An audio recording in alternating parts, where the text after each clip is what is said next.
The couple gets a divorce. Trevor lives alone in Hertfordshire. His home is humble and electricity needs a coin to get it to work, but he keeps up his Christmas traditions. He eats some candy from an advent calendar and decorates the tree with a wrapper.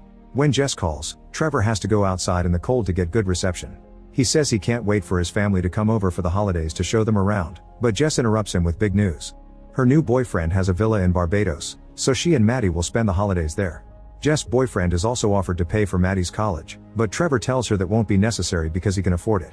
He doesn't tell Jess that he actually has a lot of debt. Trevor is so sad that he turns off the lights on his tree. At the local school, Trevor helps with the organization of the Christmas celebrations.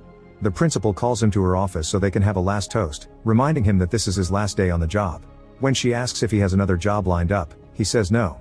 Later someone rings the bell and Trevor rushes to open the door, only to find a baby in a basket.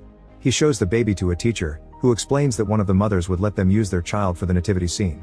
Trevor puts the baby in the manger and the event can finally begin. During the play, Trevor is in charge of the music and the sound effects. He also keeps checking his phone and learns that Maddie's college will be extremely expensive. At that moment he gets a call from a house-sitting company he used to work for and receives a job offer. While pulling at a rope to lift the star on the stage, Trevor tries to explain that he doesn't house-sit anymore. When the employee tells him what the pay would be, Trevor is so shocked by the big number that he lets go of the rope. The star falls on the stage, scaring the children. Trevor is now interested in the job, but he has to be in London by 5 for an interview. After the event is over, Trevor turns off all the lights and leaves the school, but he comes back when he hears someone crying. The baby is still in the stage, so Trevor picks him up and goes to the principal's office to look for the parents' phone in the directory. He tries calling them but nobody picks up. Moments later Trevor is desperate to take the train to London but the parents still haven't called back, so he decides to go directly to their house.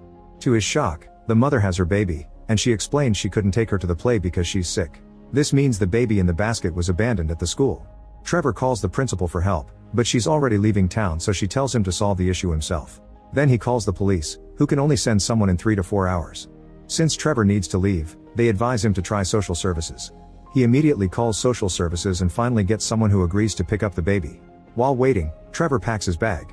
When he turns around, the baby is gone. He runs to look for him and catches him right before the kid goes down the stairs. Moments later the social services agent finally arrives, but when Trevor is about to hand him